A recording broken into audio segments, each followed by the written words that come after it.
And for those that aren't familiar, Antifa is Schrodinger's extremist group because it's simultaneously a group and not, depending on who you ask and when you ask it.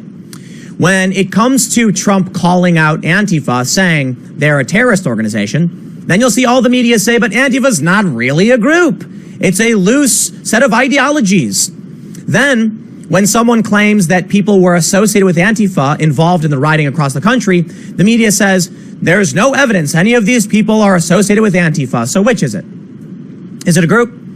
Does it just mean anti-fascist? Well, the UN now is concerned that people are going to come after Antifa. Let me just give you a quick little history lesson. Antifa is short for Anti-Fascist Action, and it was affiliated with the German Communist Party in pre-World War II Germany. It's a specific thing with a specific logo. They have specific symbols. It is a loose-knit idea.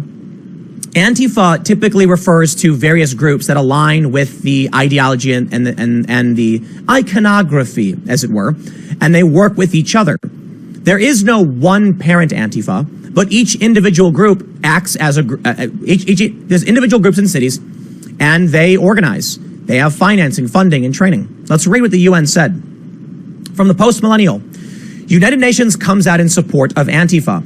The UN tweeted in support of Anti on Friday, the anti-government radical leftist organization that has incited and perpetuated violence and widespread rioting following the death of George Floyd at the hands of the Minneapolis Police Department. Now, I want to stress, they say organization. I wouldn't necessarily say that's a fair thing because they didn't come out in favor of, I'll put it this way. Antifa is a brand, okay?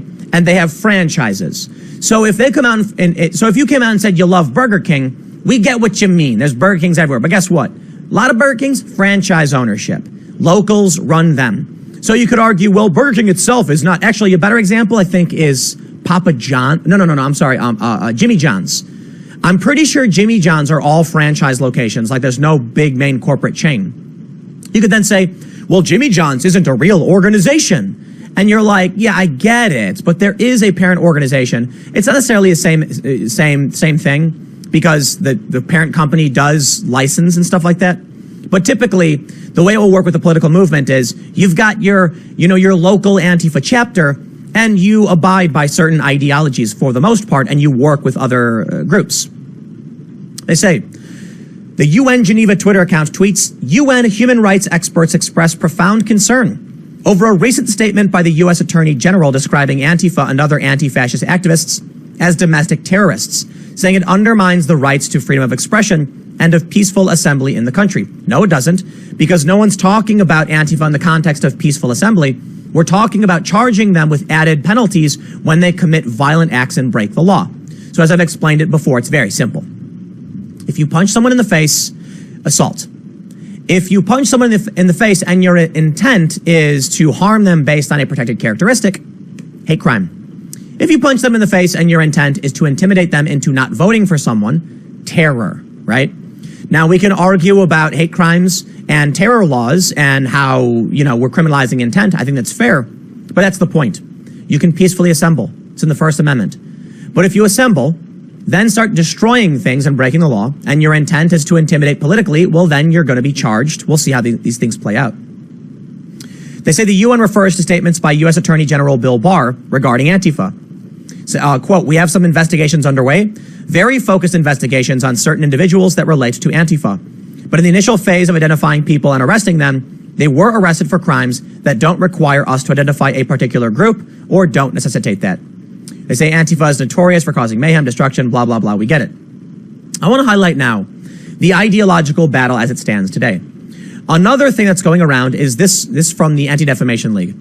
The Anti-Defamation League is an ideological leftist organization. And I'll tell you what, they have a database of hate symbols, and it's very strange.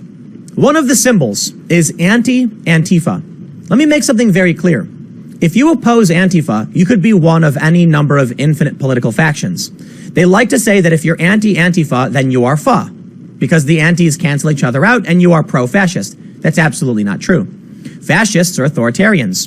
Antifa is also authoritarian and associated for the most part with radicalized communists. That's their history. Typically what they do is engage in violence. If you are a peaceful protester and you are a pacifist and you oppose Antifa, you could certainly say you're anti-Antifa, and that doesn't make you a fascist because you're a pacifist libertarian. If you're a liberal, civil libertarian, if you're a left libertarian, if you're a legit anarcho-communist, you would oppose Antifa. For the most part. For the most part.